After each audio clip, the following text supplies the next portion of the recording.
Hello and welcome to the very first episode of From the Top Rope. I am your host, Robbie Fox, and with me is my co-host, Barstool's baseball writer, longtime baseball writer, now wrestling podcaster, Jared Carrabis. What's going I'm on, excited. I'm excited for episode 1. I know we did episode 0, but episode number 1, there's a lot of hype behind this one. This is the real deal. That was like we were in NXT back then, right, and here we are. It's main roster debut. This is a big deal. I hope that you're ready for this. I think I'm ready. Now, if you listen to our 0 episode or 0 issue, whatever we want to call it, you'll kind of know some of this stuff. But if you didn't, let's kind of talk about what we want this podcast to be.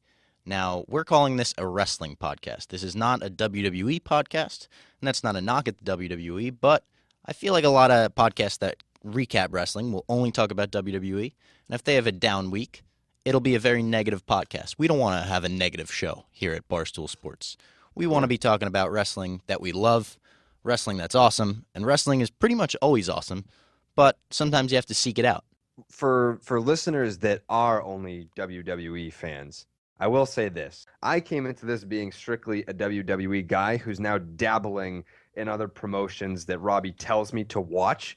So if we're talking about New Japan Pro Wrestling or Ring of Honor, I will represent the voice of the I don't fucking understand this, but I'm trying my best to understand it. So don't feel like you're jumping into a wrestling podcast where we're going to be breaking down, these other promotions that we're super knowledgeable about. That's Robbie. Robbie's going to be the super knowledgeable guy. I'm going to be the WWE fan that's open to trying new things. Exactly. And I hope that our listeners that are WWE fans and only WWE fans, I would hope that they listen to us talk about this and they venture out and they check out these other promotions because they're really worth checking out and they're great. And we saw it this week.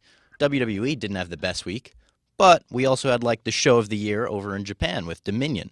We had a guest on that show, Cody Rhodes, the star that left them in the dust, the hottest free agent in pro wrestling. He gave us a really good interview. It was a lot of fun. We recapped. A lot of people were asking me how I know Cody Rhodes, how I know Kevin Owens, these people. We talked about it. We talked about us winding up in a Jamaican club diner at like 2 in the morning. It's a fun interview. That'll be later in the show. Right now, we're going to talk about the week in wrestling. So this is kind of news, not really, kind of whatever's big, whatever's making headlines. And the first thing, New Japan Pro Wrestling's Dominion, which is, if you're not a New Japan fan, it's kind of their SummerSlam. It's like the second biggest show of the year. It's their big summer pay-per-view. And it was headlined by the Wrestle Kingdom 6-star match rematch, Kazuchika Okada versus Kenny Omega 2. This match was one of the best matches of the year, I thought. Jared, you watched it? Yes, I did. So let me just throw my take out there really quick before you break it down from a more technical perspective. So as someone, again, who has strictly watched WWE their whole life and is now venturing out into these, first of all, personality trait of mine, I hate trying new things. Like I still eat the same shit that I ate when I was like fucking 5 years old. Like I don't branch out into new things. I'm very much if I like it, this is it. I stick with it and I'm good.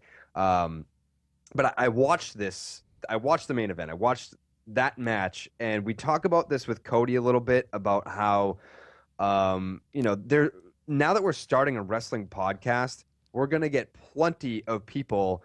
And we did like a mock, vignette, I guess, with Trent about this. The wrestling is fake crowd, and I just think that mindset is just people that don't like it and they have their, I guess, term to throw out there to discredit why people find it so entertaining.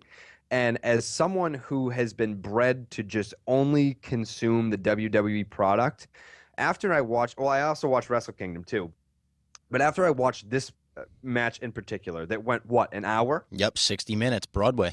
60 minutes. So the way that you're sort of conditioned to watch WWE main event matches, there's lots of lull periods.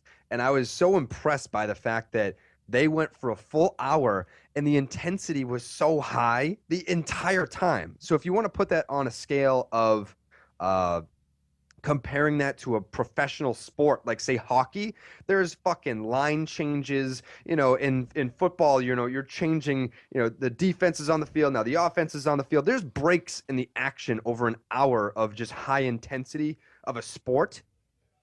You watch this match, it is 1 hour of nonstop action. These dudes are not taking breaks. They don't get to sit on the bench and take a swig of water really quick and go back out there and fight each other.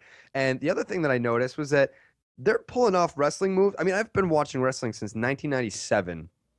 They were doing shit that I have never seen before. Mm-hmm. So I'm looking at these two guys going at it for a full fucking hour, pulling out these moves that I've never even imagined would be a possibility if I were to think of a new wrestling move. So yeah, if you haven't seen it and you're a wrestling fan, I strongly recommend going to watch it. It's got to be like a must-watch match. I don't do the Dave Meltzer thing where every match has a star rating and this is that.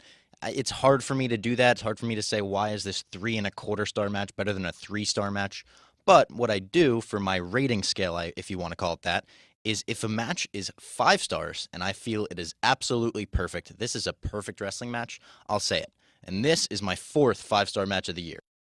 We're on pace to have more 5-star matches than I've ever had. I had 4 last year. I have this one, their original encounter at Wrestle Kingdom, January 4th, AJ Styles and John Cena at the Royal Rumble, and Tyler Bate versus Pete Dunne at NXT TakeOver Chicago. Now, this match was fucking amazing. Like you said, start to finish. The intensity, it just kept building.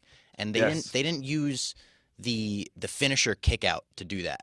There wasn't a ton. There was finisher kickouts. There was foot on the rope when Kenny Omega finally hit the one-wing angel, which he never hit in January. It was a big storyline going into the match. If he hits it, he's going to win, was the storyline. He hit it. Okada had his foot on the rope, and it was just sold as absolute devastation. And they went for the full hour. When there was 5 minutes left in the match, I had that moment of like, oh my God, he's not going to be able to do it, because I wanted Omega to win that match. I think Omega deserves the IWGP Championship more than anyone. If you haven't seen Kenny Omega before, I would say right now he is the best wrestler in the world. He is just so insanely creative. You've probably seen his cover band, Seth Rollins, who uses most of his moves now. This match was just everything I love about pro wrestling, and the whole time it felt like a fight. Like, it didn't feel like a wrestling match. It felt like a fight. It made the IWGP Championship mean so much, because it was like these guys are doing everything to have it.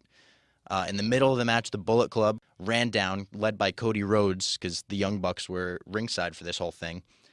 And they were ready to throw the towel. He was getting hit with Okada's finisher a few times, the Rainmaker. They were ready to throw the towel. They said, he can't do it. We have to throw this for him. We have to save him. The Young Bucks were the only ones that believed in him. And I think that's an early tease to the breakup of the Bullet Club, really. I think Omega and the Bucks, the Elite they call them, I think they're eventually going to split off and maybe face Cody Rhodes and the Gorillas of Destiny, who is Tama Tonga and Tonga Roa. That's like a really interesting possibility. Another thing is they're going to Long Beach. We talked about it with Cody, and Cody is getting a shot at the IWGP Championship against Okada, because like we said, this was an hour-long draw, so Okada kept the title. Wait, how did you feel about that finish? I was okay with the draw. The only part about the finish that I didn't love was that Okada hit a Rainmaker and was crawling to cover Omega when time ran out. I wish it was Omega hitting something and crawling to cover Okada. Then it's an easier, well, I was about to beat you. And that's the unknown. But I think they're going to go the route of Kenny Omega winning the G1 Climax, which is their King of the Ring, if you want to call it that. They do a huge, like 12-day tournament in the summer, almost 12 days in a row, where they have an A block and a B block, and everyone faces each other, and the one with the most points at the end of it they'll face each other in the final, the two with the most points. And the winner of that match gets the title shot at Wrestle Kingdom, which is January 4th every year. Kenny Omega won it last year. I think he's going to win it again. I think we're going to see the trilogy complete at Wrestle Kingdom 12. And if that match is half as good as this one, this is the Ric Flair versus Ricky Steamboat of our generation. Yeah. And the one thing that I would like to note about this match is that the storytelling in it is borderline flawless. For wrestling does a lot of dumb shit. whether it be storylines, matches, characters, whatever. There's going to be a lot of dumb shit that happens in pro wrestling. But if you want to counter that, the person that thinks those things and thinks that wrestling is just those things, show them this match. And then they'll be like, okay, okay. There are some really cool things about pro wrestling, and that this is definitely one of them.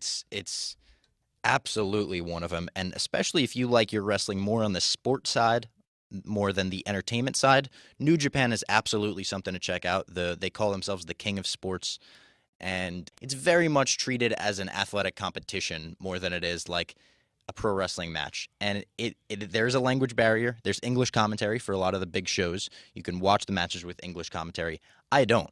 I'm very adamant that like I just want to watch the Japanese commentary because it just adds to the experience for me. I saw that you blogged that, and I was like, I can't tell if he's serious. No, I'm dead serious. I can't watch it with the English commentary. Do you have any idea what they're saying? No. I mean, when like a clothesline happens, they go lariato, and I know that's a clothesline.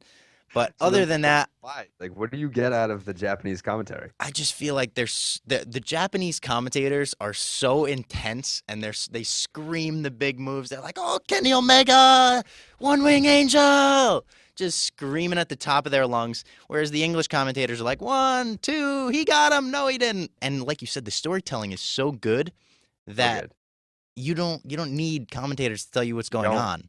They're telling that story in the ring. So I watch all the shows with Japanese commentary, but wild move by you. If you're getting into it, I could see how that might be tough. So check out this match. Go to njpwworld.com. It's like $9 a month. I guarantee you it's worth the subscription. What's that in yen? It's 999 yen. Next, on Raw. Raw wasn't super eventful this week, but there is some stuff worth touching on. The opening segment of Raw was amazing. It was Brock Lesnar and Samoa Joe finally facing off in the ring with each other after Samoa Joe put Brock Lesnar's advocate in the coquina clutch. Yes. And they did maybe my favorite thing in wrestling. They did a roster-clearing pull-apart brawl. Yes.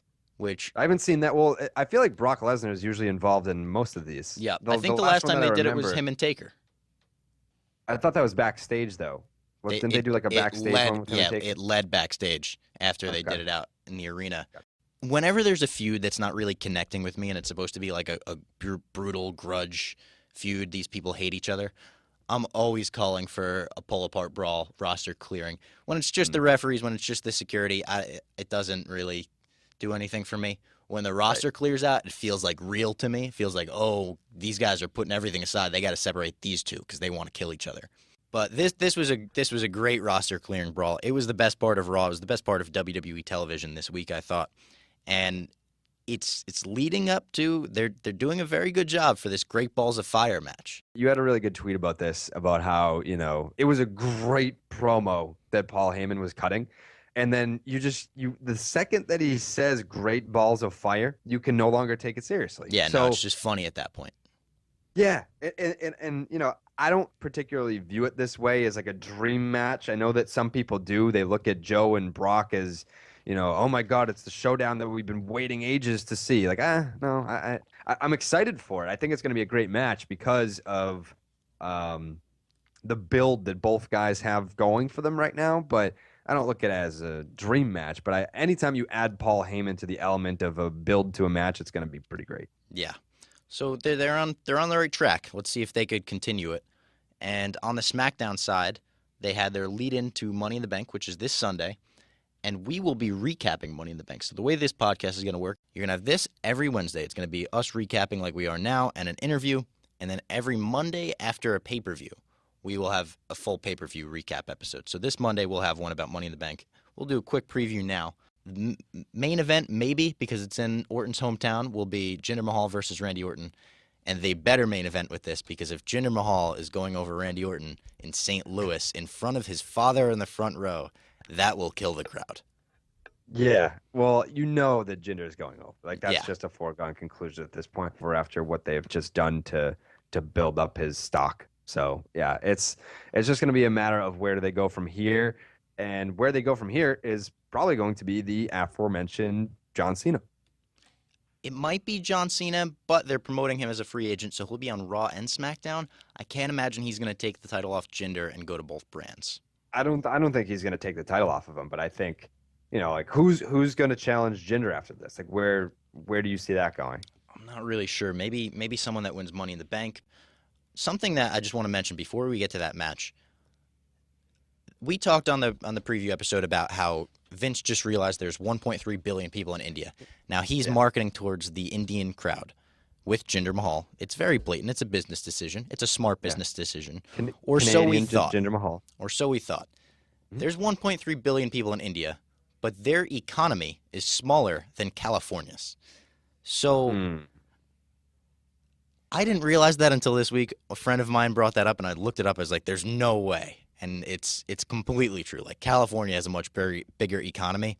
So while we're marketing to so many people, I don't know how much money that's really bringing in. The Money in the Bank ladder match, Kevin Owens versus AJ Styles versus Shinsuke Nakamura versus Sami Zayn versus Baron Corbin versus Dolph Ziggler. Who do you think's going to walk away with the briefcase? So here I am going with Baron Corbin. I'm a big proponent of watching that final episode of either Raw or SmackDown going into the pay-per-view and seeing how they end that show. And the fact that Nakamura was the guy that ended the show on top of the ladder grabbing the briefcase automatically rules him out for me. Yep. It's very rarely does that guy on the last show go on to win the match that they're promoting going into the pay-per-view. I think usually, especially since, SmackDown is the quote-unquote land of opportunity, I feel like the winner of this match is going to be someone that we don't exactly expect to win.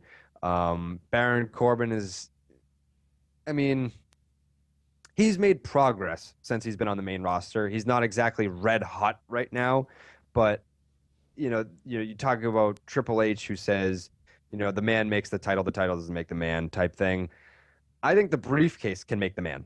So it's almost the reverse of the title. So I think that Corbin out of that group would benefit the most from winning this match. I agree with you completely. And looking down the line of people, Kevin Owens has the United States Championship. He's occupied. AJ Styles was in that feud. I think that feud's going to continue. He's occupied. Shinsuke, I just can't imagine this guy that they're trying to make the next big thing winning the Money in the Bank briefcase and then cashing in, like doing that cheap heel thing. He could do the Rob Van Dam of I will cash in at this date, but I can't see that happening. I can't see him doing the entrance with his shaking hands with a briefcase. Yeah. Sami Zayn would be a very cool pick. Would be very unexpected for me. I'm a big Sami Zayn guy. It'd be very unexpected. I'd be very happy about it. I just don't think they see that in Zayn, at least not yet. No. Baron Corbin, like we said, I think Baron Corbin will win. And Dolph Ziggler, they've clearly given up on. Dolph Ziggler gave up on Dolph Ziggler, I think. When he did like the Q&A and he was asked like, how many years do you have left in the tank? And he said like 2 or 3, and that was 2 or 3 years ago. So it's like, why would they invest in a guy that doesn't really want to be here for the long haul? Yeah. So I think that'll be a great match, though. That might be one of the best Money in the Bank lineups there's ever been. For the SmackDown Tag Team Championships, the Usos defend against The New Day. It'll be The New Day's first title shot on SmackDown. Who do you got in this one? I have the Usos retaining. I think that heel Usos have been the best Usos, and they've been heel before, but this version of the heel Usos, I think, has been the best version of the Usos. Period. They deserve to retain, and I think that they probably will. I think it'd be a really cool story if they did retain, and I think a lot of people expect the New Day to win in this one. If the Usos retain and they build up the story as the New Day didn't take them seriously. They came into SmackDown joking around, thinking we can just win the tag titles our first night. We were the longest reigning tag champs of all time. And now the Usos beat them, and they're like, oh shit, like these guys are for real. We have to take this division seriously. Build that. That could build into SummerSlam, honestly. That's like a hot feud. I think this match will be great. The first ever women's Money in the Bank ladder match, Becky Lynch versus Charlotte Flair versus Carmella versus Tamina Snuka versus Natalya. This one is going to be risky. I think Charlotte Flair is going to do some crazy corkscrew moonsault, something off a ladder, and she better hope that people are going to catch her. Yes. Saw JR was talking about this match having the potential to be better than the men's match, but he was also talking about the safety of the participants in the match and how, this is the first ever women's Money in the Bank match. A lot of uncharted territory here for these women. But, the other point that he made that I totally agree with is that, the fact that it is the first ever women's Money in the Bank match, they're probably going to step their game up so much that it is memorable. It's not just because, the first ever women's Hell in a Cell match, I was there. It was in Boston, and I was completely underwhelmed by that match. Oh, I really liked that match. You did? Yeah, other than the finish, I really enjoyed that match. The finish was weird. The table not breaking was, was not. We ran into that filming some promos for the podcast. It's hard to break a table if you're skinny, dude. This is very true. Which, by the way, please note for the audience that I was willing to take a choke slam off the bar in the office to go through the table on the floor. I was willing to do that. I know that was ridiculous. I want to host a podcast with you, so I agreed to that. Yeah, well, I'm pretty sure that if I was in a wheelchair that my mic would still reach where I was sitting in my wheelchair. Dude, you wouldn't be alive if you took that off the bar onto. We'll post a picture on our Twitter @FromTheTop. Jared just wouldn't be alive from that height. It depends. If you know how to take a bump, which that's just a handbook violation right there. It's definitely Pete would probably rat on us for that. But in this Money in the Bank match, I am going. So if this were the second or the third or whatever women's Money in the Bank match, I think I would have picked Carmella. But since it's not, since it's the first ever, and I think that they want to make a statement with this, you make a statement with Charlotte Flair winning this match because she's the one that has all the accolades, and she's going to be the one that's going to want to brag about being the first ever winner of the women's Money in the Bank match. I think that she makes the most sense for this particular match, especially because, like you mentioned, she's definitely going to have the high spot of the match. She is the history maker. Yeah. I think because she has the high spot, she won't win the match, though. I think that'll be her. She gets over enough from the big high spot, and let's put some new blood over. And I think Carmella will walk away champ. I think she's got James Ellsworth, so you might do the True. James Ellsworth is going to push over a ladder for her when somebody else is on it, and she'll run up and get it, and that'll get nuclear heat. If, like, Becky Lynch is about to win and James Ellsworth screws her, that could be a really cool feud. And then, of course, you putting the heel over in Money in the Bank match just makes sense because that cash-in will be so much better. Yeah. And then for the SmackDown Women's title, I can't even, say this without laughing, really, but Lana will challenge Naomi for the title. Yes, she will. And you know what? WWE is pretty high on Lana. Mm-hmm. This is her first singles match ever at any level. She had that one WrestleMania match in a mixed, was it like a 6-on-6? Yeah, she might have had a singles match in an NXT house show or something. So she's never had a singles match. I felt bad because listen, I want this to succeed. I really do. I'm a huge wrestling fan. If wrestling is good, it's good for me. Mm-hmm. When she hit her finisher on Naomi last night on SmackDown, she literally, if you watch the tape back, hooks Naomi's leg, stands up, and falls onto her butt, and Naomi does all the work. So just knowing they strapped a finisher onto her where she just has to stand up might speak to her wrestling ability. Yeah, it's not exact. I don't think it's going to be a situation where, you're getting the fight forever chance and then this is awesome chance. I would bet against those happening. But I don't know. I feel like Naomi's probably going to retain here, but that's not to say that we won't see Lana as the SmackDown Women's Champion sometime in the near future. I think that they're going to. I think they're going to put it on her on Sunday. You think so? Yeah, I do. I think they're going to hotshot her, and the title matches her dress that she's been coming out in. I hope she doesn't wrestle in that. That'd be really awkward. Yeah. But I think Lana's winning the title on Sunday, which, oh boy, what a debut. Yeah, that would be something. That would be something, especially, the fact have you heard anything about, any of the work that she's doing in private? Maybe like is anyone saying anything about her ability to put on a match? She was very often on for training in the performance center. Like I would hear for a few months at a time, like she's training, she'll be in the ring, and then a few months later, like yeah, she's got no interest. But But that was I the don't think. plan all along, was to have her be a wrestler. Oh, I don't think so. Maybe So it because just kind of happened. she's got like a dance career, which her entrance music is kind of this weird like dance saxophone Mm, mix. It's one of the weirdest themes in the company. I laugh every time it hits, which yeah. isn't the reaction they're looking for. I don't think. Yeah. So I mean, if it were Lana, I wouldn't be like, oh my God, this is bullshit. Hey, Jinder Mahal is the WWE champion. Anything could happen on SmackDown. This is true. This is very On true. this show, From the Top Rope, we're going to be doing a favorite segment every week. We need a name for it. Write in at From the Top at barstoolsports.com. We need a name. This week, we're going to be talking quickly about our favorite Money in the Bank cash-in of all time. Jared, what is your favorite Money in the Bank cash-in of all time?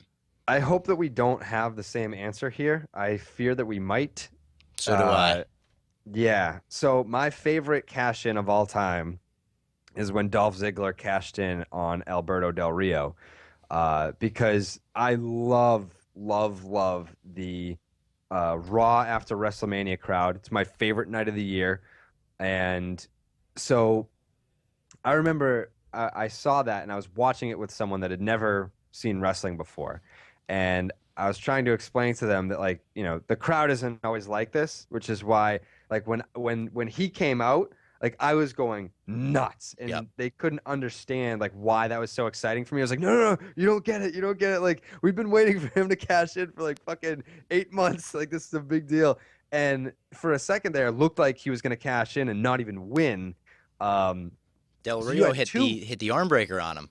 yes. It's a So you really, had really good two- false finish. Yes, you had two huge pops. Like, him just getting out there was a massive pop. Like, I got chills from that pop. And then he I got goes chills on to talking win. about it.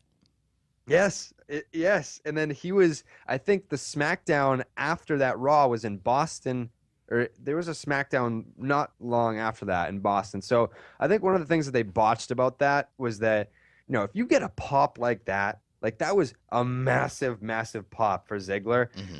He was a heel at the time. He was with Big E as his burner. And then they just reverted him right back to being heel. Like, it made me sick when you guys cheered for me. It's like, no, just like go, just Yeah, go with you're a it. Just babyface now, go. dude. Yes, like you have to go with it. My They totally favorite screwed that my up. favorite part about that cash in, and this is gonna sound really weird because I don't think this is anyone else's favorite part, but his music hits, gets the huge pop, obviously, and then they cut to the entrance ramp, and it's just that shot of Ziggler, Big E, and AJ walking down the ramp, and they Yeah. all have this look on their face, very serious, like we're here to fucking do business. I love that. That's my favorite part of the whole cash in, that one shot Yeah. of them walking down the entrance ramp. Yeah. I have a different favorite Money in the Bank cash in. Oh, okay. So I'm glad. This might is surprise you because I'm not a giant Seth Rollins fan, Oh, wow. but his cash in is my favorite of all time because Mm. I was there live at WrestleMania 31 in Santa Clara. Were you expecting it? I was not. I thought it might happen after the match, but I was not expecting it when it happened during the match because that has never been done before, especially in the main event of WrestleMania. And Right. that match got shit on in the lead up completely. They did the tug of war. It was the most hostile wrestling environment I've ever been in for that match. Mm-hmm. Every ounce of offense that Roman Reigns got was getting massive boos. Every ounce of offense that Brock Lesnar got was getting massive pops. Yeah. When Brock Lesnar hits the F5 and Rollins' music hits, it was like the entire arena realized that they booked this absolutely perfectly and popped. It was the loudest pop I have ever heard in my life to this day. And I was going insane. I lost my voice. I was like throwing like food and hot dogs. Like I was high-fiving strangers before they even rang the bell for the triple threat to start. He came in, hit the curb stomp, was able to pin Roman Reigns. You kept Roman strong because it was, a heel cheating way to win. And Mhm. Brock Lesnar didn't have to get pinned, but the title got taken off of him. It was the perfect ending to an awesome WrestleMania. So that still is my favorite Money in the Bank cash-in of all time. Yeah, that was a really good one. That you could make a case that that's the best cash in of all time. Hmm. Main event of WrestleMania. Stakes have never been higher. Coming up, we have our interview with Cody Rhodes. soon to be maybe the Ring of Honor and IWGP champion. He's got 2 title shots coming up. He talks about that. He talks about what life would have been like if he was coming up when NXT was around as opposed to OVW. We talk about how he's been doing at post-WWE life. Enjoy this interview with the American Nightmare, Cody Rhodes. Bullet Club for Life. Okay, welcome to the first interview from the Top Rope. Me and Carrabis, we have, I want to say, wrestling's hottest free agent on the line. You cannot go anywhere without seeing the name Cody Rhodes. Cody, how are you? Man, I'm good. Is this really? Am I the first? Yep, you're the first. Oh, you never forget your first. That's exciting. That's exciting. Good for you. It is, and you're the first for a very specific reason. Now, with this Alrighty. podcast, a lot of podcasts I feel like are wrestling podcasts at least are very negative because they're just focusing on one company that we can leave unnamed, and they focus on one company, and if they don't like what's going on there, they're negative about everything.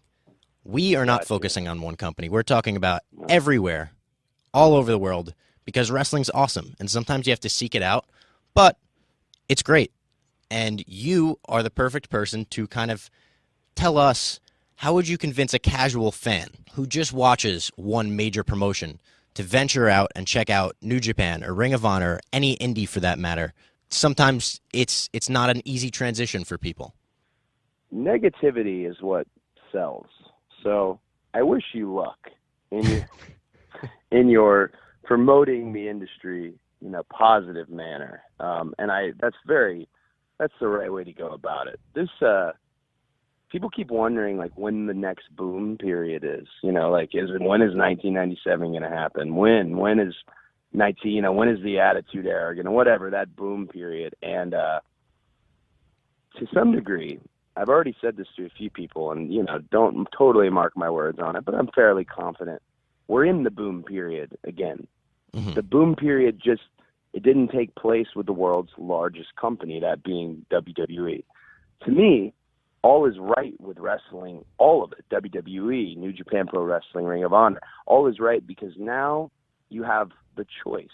It isn't like the early 2000s where if you really wanted to check out like Ring of Honor or CZW perhaps, or just if you didn't like what you were seeing on WWE and decided you wanted to watch something else, it was less accessible. Now, there's no excuse. That's what I would tell somebody if they're like, well, how do I watch Ring of Honor or New Japan? But there's no excuse. It's so easy. With New Japan, it's New Japan World, which is a simple sign-up. ROH, all you got to do is check your local listings. Almost every major carrier carries ROH, plus still on pay-per-view. And plus social media is going to guide you. It's going to walk you through, grab you by the hand, and tell you exactly where to go for these things, man. All is right with wrestling. The Jedi have returned. It's good. Absolutely. I completely agree, and that's kind of what we're pushing here. You were just involved in New Japan's Dominion, one of the biggest cards of the year. In my opinion, I thought it was the show of the year. It was fantastic. Yeah. Do you want to talk a little bit about your match with Michael Elgin, and that is now transitioning into you have Okada July 1st. New Japan's coming to America, and you have a match for the IWGP Championship. It's all kind of nuts.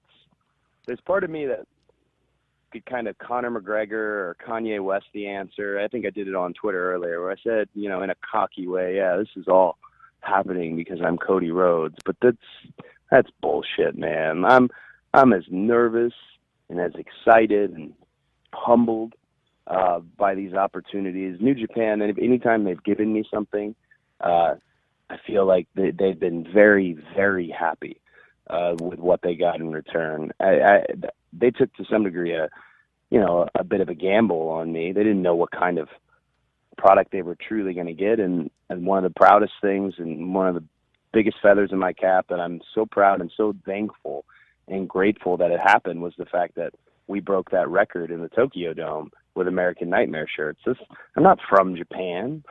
I'm not a regular New Japan performer. There was a time when I thought I'd never be in another one of the major companies in wrestling outside of WWE, and here I am on night one at Wrestle Kingdom breaking their merchandise record, and that just very grateful and thankful that so many fans came along for the ride. As far as Dominion, just what a hell of a wrestling event. Yep. Just what an event. What a just emotion, just a true roller coaster, an event for, New Japan tends to skew more towards the sports side of sports entertainment. That's kind of the wrestling I grew up on. I absolutely love the entertainment side of it as well, but you get it all with New Japan and the aura that surrounds it, and just the fact that so much of the traditional Japanese elements remain. Stuff you wouldn't see. It's a small little thing just crossed my mind, but Raymond Rowe, he did what I called the Magnum TA, where he picked up a chair in the tag match with the Gorillas, and he decided not to use the chair. Yep. And he threw the chair down, and when he decided not to do that, the entire crowd started clapping.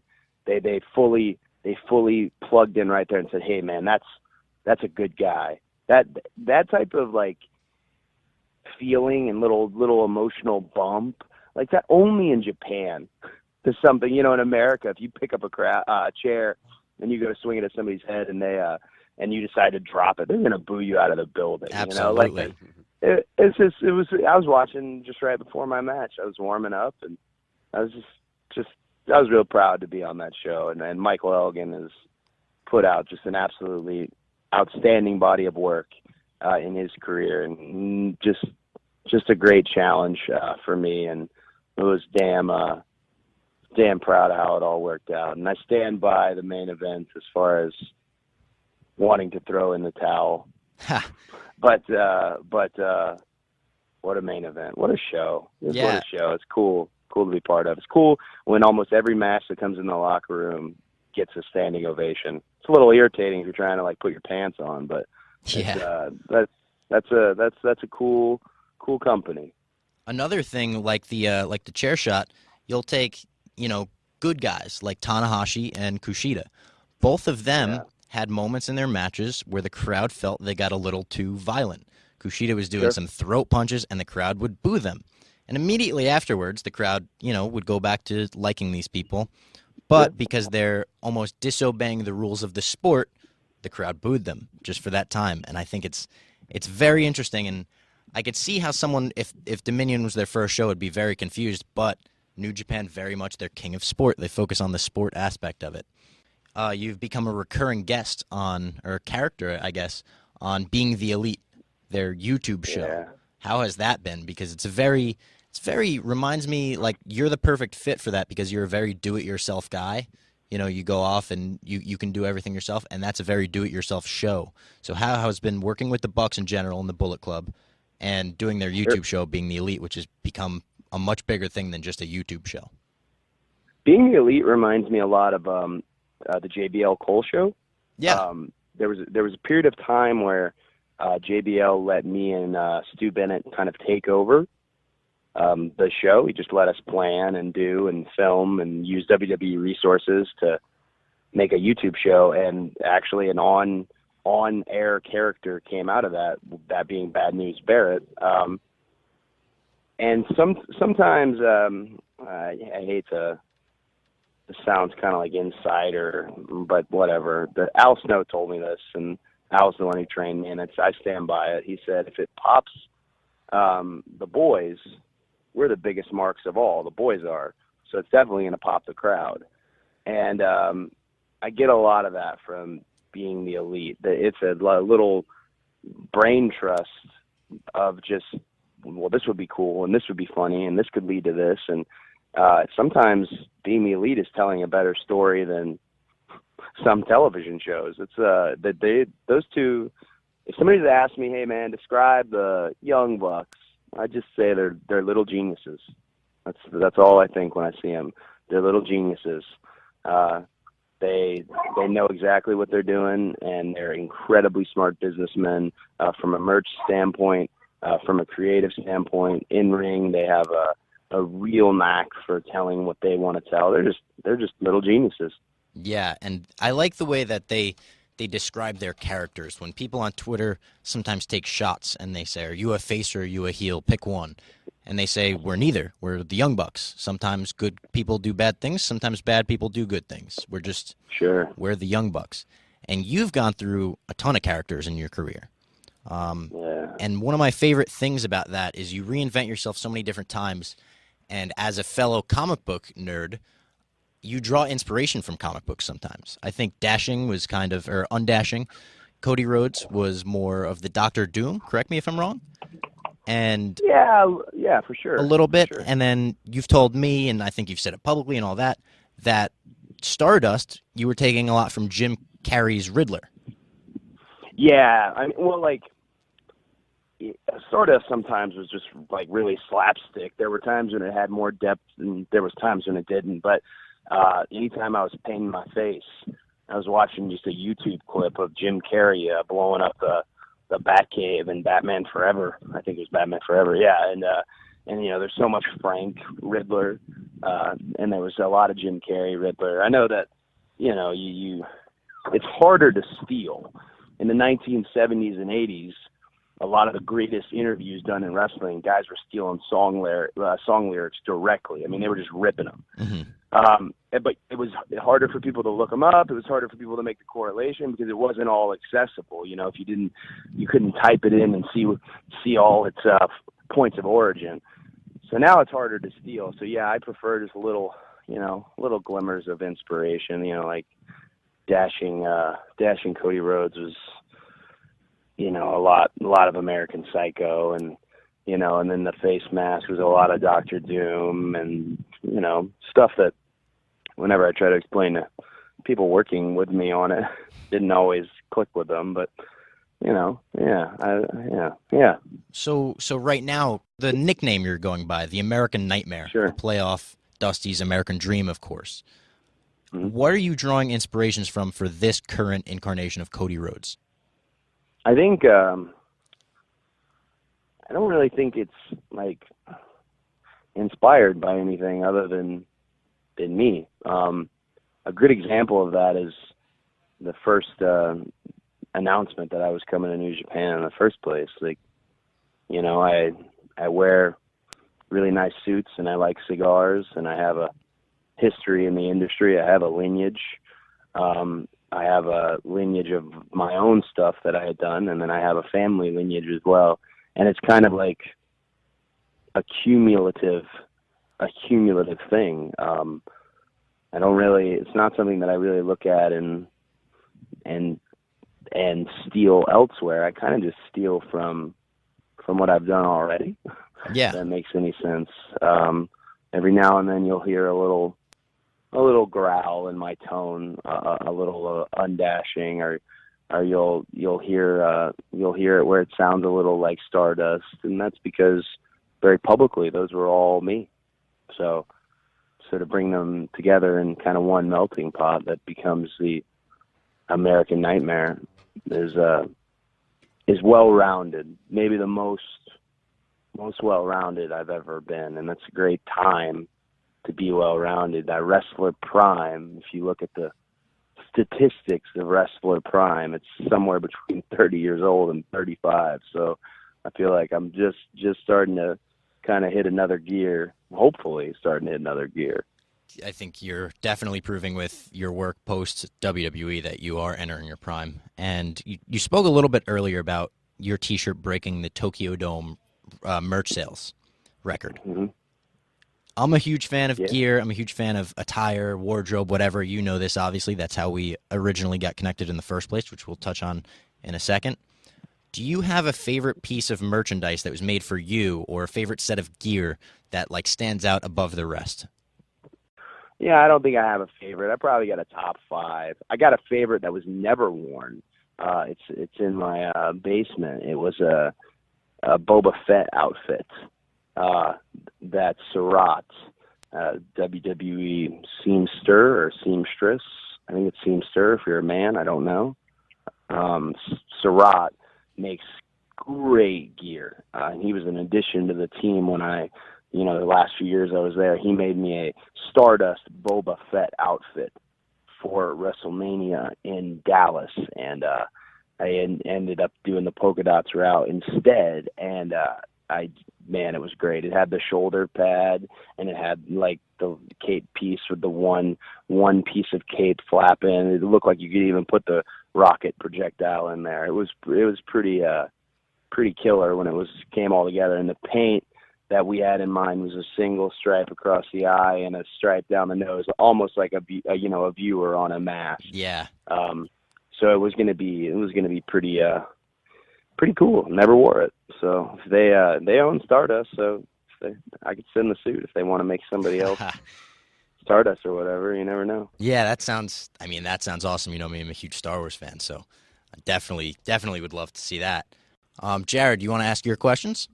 Yeah, so we've been doing a lot of discussion about where you are now, Cody. But I'm interested in the beginning. You got your start in OVW, which is essentially nothing like what NXT is today. So my question is, do you think that your career might have been different, either style-wise or character development-wise, if you had gotten your start in NXT versus OVW? And what do you think the biggest differences might have been? Ooh, it's a unique hypothetical. I don't know if I would have done well in NXT. I don't know. That OVW, I wouldn't have traded that experience for the world. And I think when people compare OVW with NXT, they think about the wonderful production that NXT has, or the fact that that they've created a brand for the developmental to a brand and banner for them to perform under, and they also have talent that is long surpassed developmental. However, they're able to work with developmental talents, and they kind of all blend together. Not blend together, but they work together. Whereas OVW, it was like a college experience, and I didn't have a true college experience because I just wanted to be a wrestler. So it was, you kind of found a group, and you didn't have a gym there at the facility. You'd have to do that on your own. You'd have to work on your interviews on your own. You'd have to watch wrestling and do study on your own. It wasn't mandated.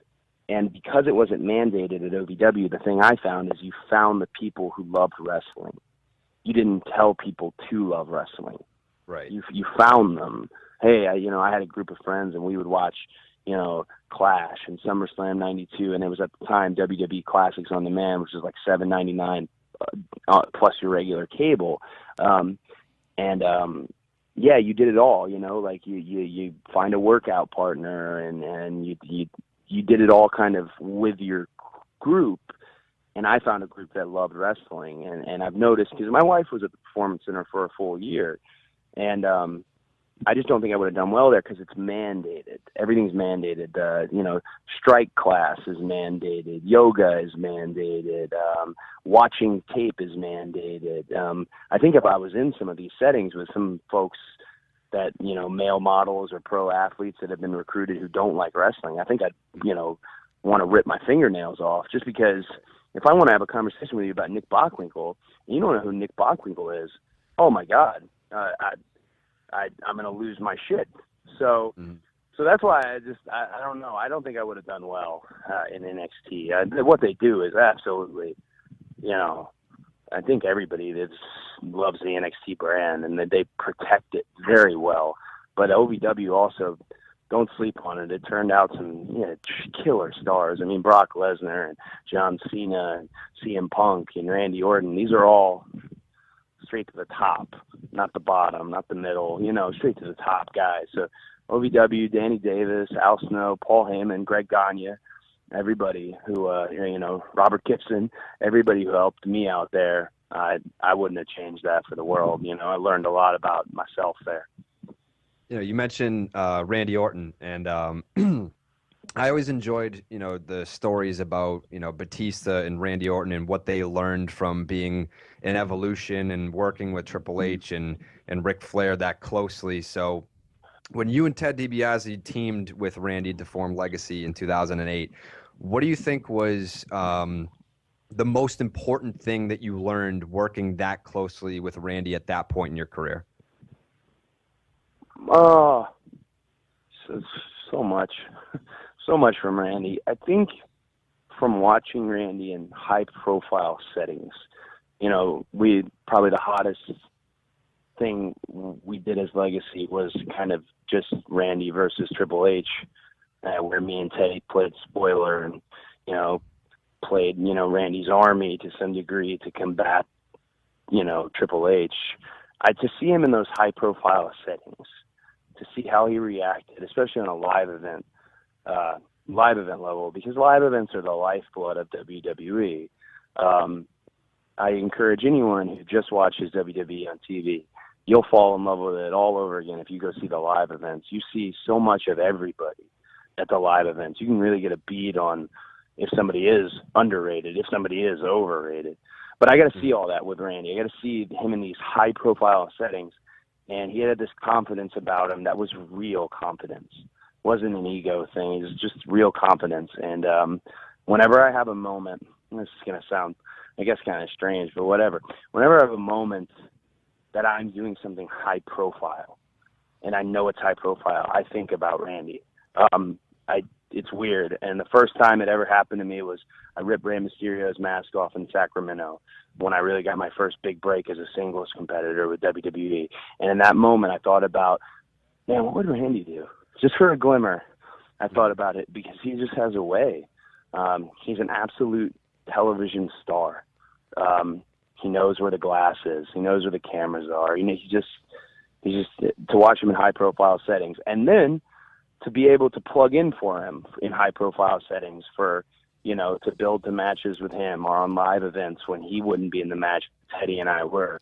That was, he handled us really well. There's all these stories about Randy and him being this kind of wild, loose cannon, and I don't know if any of that's real. What I know for me, he almost came across as a big brother, and he always respected and valued my opinions, and he never made me look stupid. He would tell me if something wasn't good solo, but he never made me look stupid. He always took care of Teddy and I. So I owe a great deal to Randy. He's the deal, man. He's a good dude. I'm a big Randy guy. So was it surreal for you to win the tag titles with Goldust, who's your half brother, or was that something that you guys sort of always knew would happen someday? Surreal, bizarre, an appropriate term, especially with Dustin. Bizarre, we did not grow up together. I've made the mistake several times of saying we're not close in interviews, and people get really irritated at it. The reason I often say that is because commonly when I'm interviewed or talked to, or even at signings, people are like, "Hey, how's your brother?" And I want to be like, "Hey, man, I don't fucking know." We're brothers. I love my brother, man. In a fight, if he needed an extra gun at the OK Corral, you don't even have to ask me, man. I'll show up. But we didn't grow up together. We had different households, different lives, different experiences. So that's why it was just bizarre. I don't think he ever thought that we would tag, and I never thought we would tag. And we're kind of single-minded as far as our jobs in the ring. So we butted heads a lot on a great many things. But all that said, I extremely love and look upon fondly the experience I had, because I got to learn from him to some degree, and I got to just be with him. I didn't get to be with my brother growing up because he was already a big star in WCW, and he was on the road, and he was married, and I was a little kid. We're 16 years apart. So to have a big brother for the first time felt pretty cool. And we're polar opposites as far as personality, so it's fun to see people, learn that about us as we go. So I was glad it happened. I'm glad it's in the history books.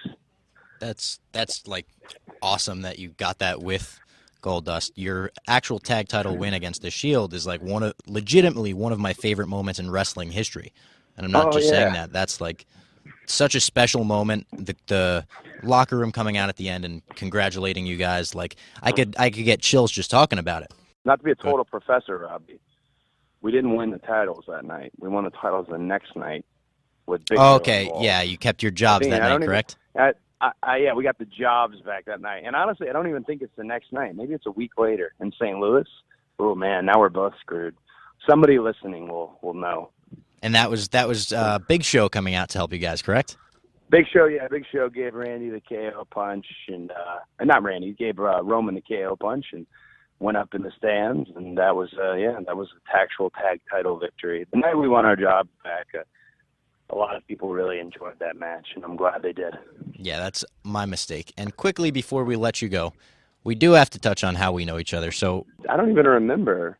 I remember trying to give you a job, and I was only going to pay you cash sporadically when you were unaware of it, and try to hook you into doing social media for me, and then you ended up getting a real job. And I'm really happy that you got a real job instead of my cowboy-style pirate job that I was promising you.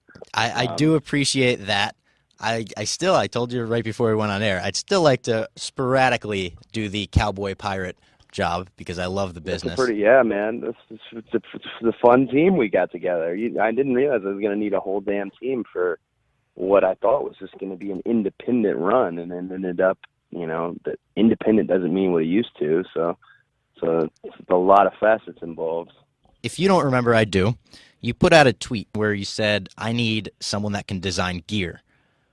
And I had been doing that for a few of the guys, and I tweeted you. And you hit me up via DM back, and we kind of got to work on Cody Rhodes' next set of gear. Yeah. Because you were still with the WWE at that point. It was like in January, I want to say. Yeah. And you were working on pitches to get out of playing Stardust every week. Mm-hmm. So we designed some gear together, a lot of it based around the eagle on the boots that your dad used to wear, and kind of everyone associated with him. Yep. And then it kind of just turned into, I think I came to WrestlePro when you wrestled Pat Buck, who was on your list. And after that, you brought me to a few shows as Robbie Rhodes, you called me, which is funny because my whole family growing up, we lived down the street from Robbie Road. So, that's been something people call me my whole life. It's interesting to get a spin on it. And I kind of worked as your assistant, would you call it that? Yeah, I feel like, again, this was like a cowboy pirated effort to have you help us out a little bit. And I remember at these shows, we didn't want to just say, hey, here's this guy that is just going to be around and in your face. So I always try to give it a personal touch. Here's my social media assistant. Here is my cousin Robbie Rhodes. Whatever it may be. We were trying to make sure, Gabe Sapolsky of Evolve stared you down for 3 minutes. Gabe came up to me 3 times that night asking me who I was and why I was there. Yeah, no, he's just checking. He's just protecting his locker room. Totally understood. Yeah, and obviously you're no danger. So I always try to provide a personal touch. Yeah, and that honestly. And this might be weird for you because it might have just been we were just at shows. But those experiences were genuinely some of the best experiences of my life growing up. Very good, man. Idolizing wrestlers and you and just everything involved in the business. Now my job is I get paid to talk about it, which is an interesting thing that I didn't think would be my, route. But we had some fun nights. We went one night, wound up in a Jamaican diner in Queens at maybe 2 a.m. So it was me and Cody in a Jamaican diner in Queens after an Evolve show. And we had to be 1 or 2 of maybe 5 or 7 people in the whole place. But there was a DJ blasting music. We could barely hear it over each other. It was a club. It wasn't a popular club, but it was a club that served food. And it was the only, it was I don't know anything about the New York landscape, so I just figured I believe it had diner attached to it. I'm thinking the Sherwood Diner, like a classic, got all kinds of food, classic when you're on the road in the Northeast, the only place that still has these dang diners. But it wasn't that at all. It wasn't. It was not that at all. I think we ordered food, and the waiter came back 10 times, we don't have that anymore. Was that the guy who asked me if I was Stardust in real life? Yeah, That that's the what guy? I was getting Oh. to. He came up to Cody and he's like, "Are you Cody Rhodes?" And he was like, "Yes, I am." And he was like, "Okay, I have 2 questions for you." He said, "Question 1, are you Stardust in the show, or is that real life?" Gotcha. Yeah, that was a unique.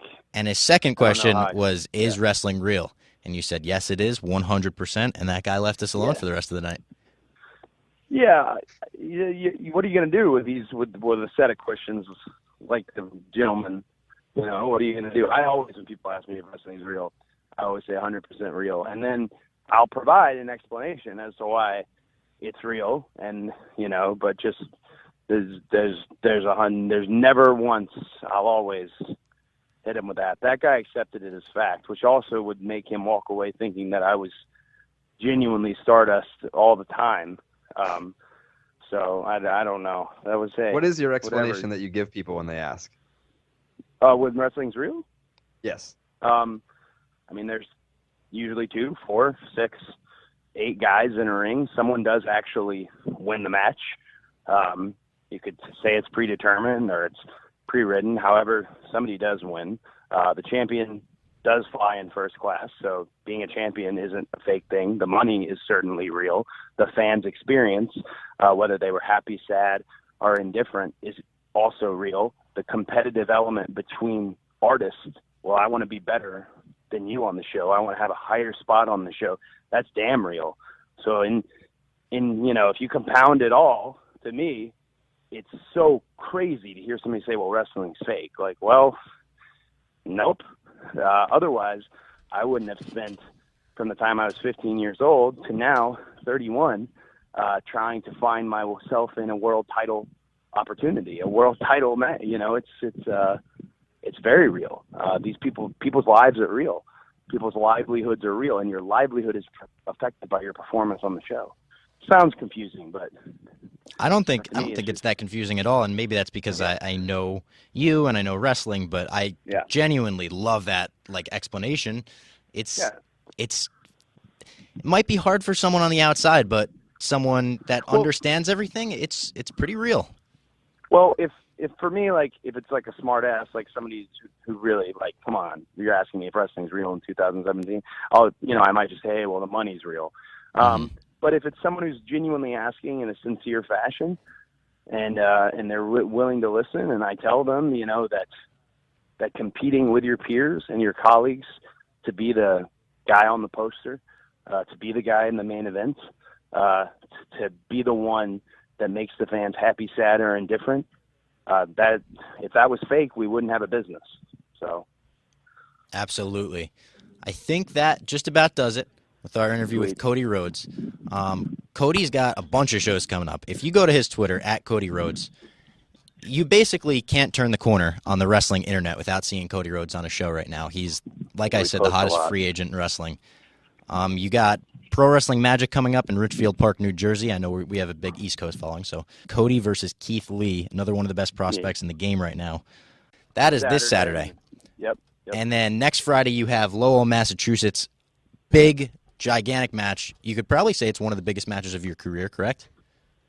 For me, I mean, I feel like if I say it, people don't believe it, so I don't say it that often. But I'll say it for you. It's the biggest night I've had in my career. The ROH World Title, especially NXT, has done a great job making it just as much as a world title as any other world title, because you've had champions in the WWE World Heavyweight Champions, and WWE Champions and Universal Champions who just came off a hot run as ROH World Champion. So it's as much a real world title as there's ever been. So for me, to have my first opportunity to compete for one, there's nothing bigger than for me. I literally am on a no sugar diet, just miserable, and to work out today and having to go to AR Fox's school to run the fundamentals.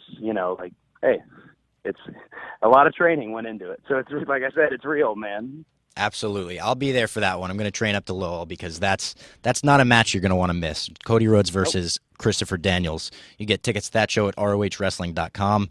And, of course, he's got July 1st a match against Kazuchika Okada in Long Beach for the IWGP Championship. Those are the big ones coming up. He's got matches. I'm sure if you live anywhere on Earth, he'll be coming there soon. Yeah, I think the only place I'm not in is like South Dakota. There you go. We'll So South find Dakota, something. kind of tough luck. But you could travel to see Cody. He's worth it. Absolutely. All right. Thanks, Cody. Thanks, Cody. Thank you guys. All right, so I want to thank Cody Rhodes for coming on with us today. That was a pretty not surprising because I knew that you had a relationship with him, but I saw the reaction on Twitter. A lot of people were really stoked that Cody Rhodes came on with us. Like you said, that's the hottest free agent in pro wrestling today. So nice get for you, Octagon Bob. That was a nice little get there. Very nice get for the first episode, too. Kind of, Cody, we're starting a podcast. We don't know if it'll be successful, but will you come on? And he said, yeah. So in the business where a lot of the people in it aren't the best people, Cody is. Cody's one of the best people I've ever met in this business. Cody, Kevin Owens, the Young Bucks, all of them play scumbags, but in real life, they are just fantastic people. All right, that wraps up week 1 from the Top Rope. Week 1 in the books. Make sure to follow us on Twitter and Instagram. We're at From the Top. We left out the rope. Just From the Top. Subscribe on iTunes. Be like Dave Meltzer. Leave us a 5-star review. If this podcast was awesome, write to iTunes and say you wish you could leave us a 6-star review. And follow me on Twitter at Robbie Barstool. You could follow Jared on Twitter at Jared_Carrabis, but his tweets are mostly about baseball. So if you're a big baseball fan, you could follow him. Maybe he'll mix in some wrestling tweets here and there. Definitely for all the big shows. I do tweet wrestling for big shows. There you go. So you could follow him. Throw him a follow anyway. What's one more follow? Come on, Yeah, guys. why not? Yeah, just mute me if you don't like baseball. Mute him. Come on. Tune in on Monday. That wraps up week 1.